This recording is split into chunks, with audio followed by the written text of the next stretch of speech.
Halo, saya Dava Rizaka, NIM 2019-60167 yang menjelaskan materi NSDM dari chapter 1, yaitu Introduction to Human Resource Management. Human Resource Management adalah suatu ilmu atau cara bagaimana mengatur hubungan dan peranan sumber daya yang dimiliki oleh individu secara efisien dan efektif, serta dapat digunakan secara maksimal sehingga tercapai tujuan bersama perusahaan dan karyawan menjadi maksimal. Mengapa manajemen SDM penting untuk dimiliki oleh sebuah perusahaan? Karena melalui kegiatan tersebut, perusahaan mampu menciptakan keseimbangan internal perusahaan. Keseimbangan internal tersebut mencakupi tujuan, sasaran, serta aktivitas dari berbagai pihak yang ada dalam perusahaan tersebut. Manfaat mempelajari chapter 1 adalah kita dapat mempelajari suatu ilmu atau cara bagaimana mengatur hubungan dan peranan sumber daya yang dimiliki oleh individu secara efisien dan efektif serta dapat digunakan secara maksimal sehingga tercapai tujuan bersama perusahaan.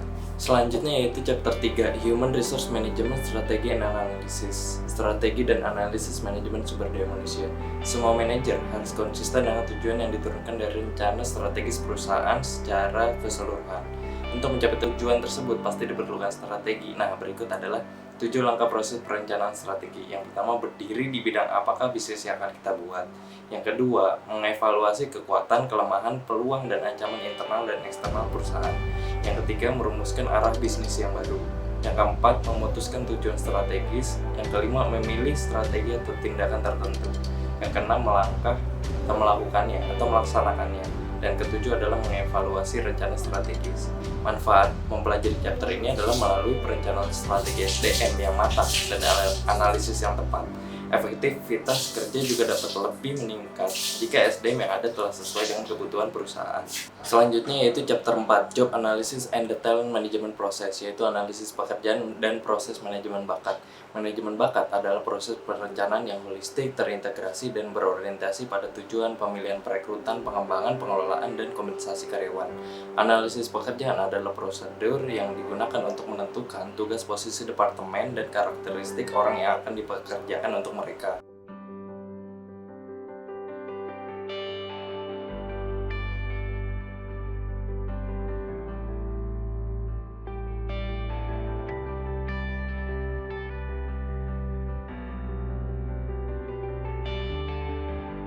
Langkah-langkah dasar dalam analisis pekerjaan adalah: 1. Memutuskan penggunaan informasi analisis pekerjaan. Yang kedua, meninjau informasi latar belakang yang relevan termasuk bagian organisasi. Yang ketiga, menganalisis pekerjaan.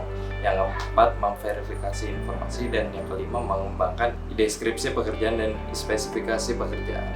Nah, manfaat kita mempelajari chapter 4 ini adalah kita dapat mengetahui bagaimana cara untuk mengatur atau membangun sebuah perusahaan dengan tenaga kerja yang baik dengan melalui proses manajemen bakat dan analisis pekerjaan. Selanjutnya yaitu chapter 5, yaitu Personal Planning and Recruiting. Perencanaan tenaga kerja adalah proses memutuskan posisi apa yang harus diisi perusahaan dan bagaimana mengisinya. Ada 2 cara yang biasa digunakan untuk perekrutan, yaitu perekrutan internal dan perekrutan eksternal.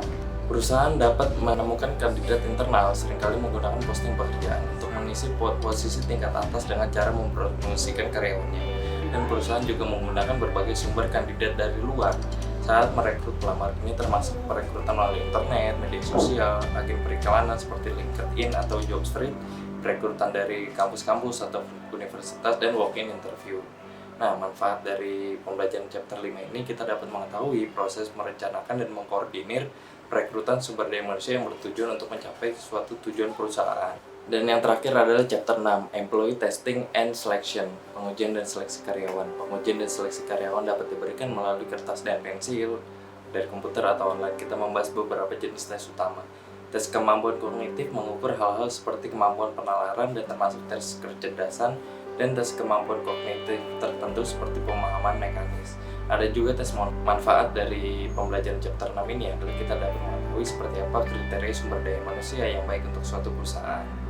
Sekian dari materi yang bisa saya sampaikan. Terima kasih.